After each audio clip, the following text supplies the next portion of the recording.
Thank you very much. Very much appreciated.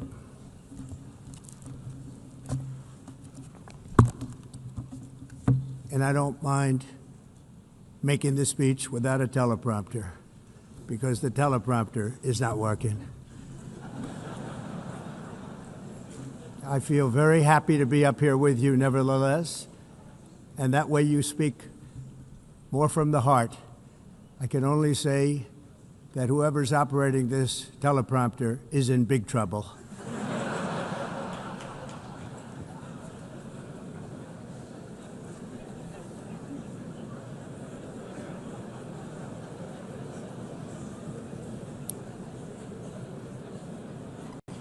Hello, Madam First Lady. Thank you very much for being here. And Madam President, Mr. Secretary General, First Lady of the United States, distinguished delegates, ambassadors, and world leaders. 6 years have passed since I last stood in this grand hall and addressed a world that was prosperous and at peace in my first term. Since that day, the guns of war have shattered the peace I forged on 2 continents. An era of calm and stability gave way to one of the great crises of our time. And here in the United States, 4 years of weakness, lawlessness, and radicalism under the last administration delivered our nation into a repeated set of disasters. 1 year ago, our country was in deep trouble, but today, just 8 months into my administration, we are the hottest country anywhere in the world, and there is no other country even close.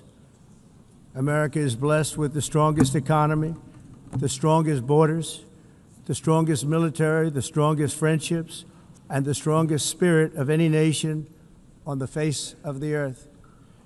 This is indeed the golden age of America. We are rapidly reversing the economic calamity we inherited from the previous administration, including ruinous price increases and record-setting inflation like we've never had before. Under my leadership, energy costs are down, gasoline prices are down, grocery prices are down, mortgage rates are down, and inflation has been defeated.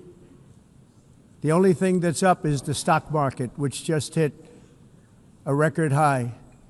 In fact, it hit a record high 48 times in the last short period of time. Growth is surging, manufacturing is booming. The stock market, as I said, is doing better than it's ever done. And all of you in this room benefit by that, almost everybody. And importantly, workers' wages are rising at the fastest pace in more than 60 years. And that's what it's all about, isn't it?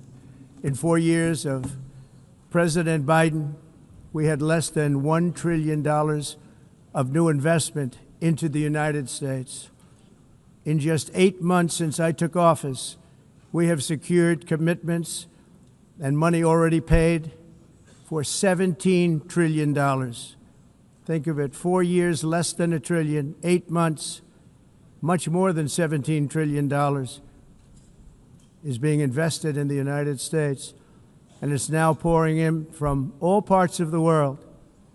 We've implemented the largest tax cuts in American history and the largest regulation cuts in American history, making this once and again the best country on earth to do business. And many of the people in this room are investing in America, and it's turned out to be an awfully good investment during this 8-month period. In my first term, I built the greatest economy in the history of the world. We had the best economy ever, history of the world. And I'm doing the same thing again, but this time it's actually much bigger and even better. The numbers far surpass my record-setting first term. On our southern border, we have successfully repelled a colossal invasion. And for the last 4 months, and that's 4 months in a row, the number of illegal aliens admitted and entering our country has been 0. Hard to believe. because if you look back just a year ago, it was millions and millions of people pouring in from all over the world, from prisons, from mental institutions, drug dealers. All over the world they came. They just poured into our country with the ridiculous open border policy of the Biden administration. Our message is very simple. If you come illegally into the United States, you're going to jail, or you're going back to where you came from, or perhaps even further than that. You know what that means. I want to thank the country of El Salvador for the successful and professional job they've done in receiving and jailing so many criminals that entered our country. And it was under the previous administration that the number became record-setting, and they're all being taken out. You have no choice. And other countries have no choice, because other countries are in the exact same situation with immigration. It's destroying your country, and you have to do something about it. On the world stage, America is respected again like it has never been respected before. You think about 2 years ago, 3 years ago, 4 years ago, or 1 year ago, we were a laughingstock all over the world. At the NATO summit in June, virtually all NATO members formally committed to increase defense spending at my request from 2% to 5% of GDP, making our alliance far stronger and more powerful than it was ever before. In May, I traveled to the Middle East to visit my friends and rebuild our partnerships in the Gulf and those valued relationships with Saudi Arabia, Qatar, and the UAE, and other countries are now, I believe, closer than ever before. My administration has negotiated one historic trade deal after another, including with the United Kingdom, the European Union, Japan, South Korea, Vietnam, Indonesia, the Philippines, Malaysia, and many, many others. Likewise, in a period of just 7 months, I have ended 7 unendable wars. They said they were unendable.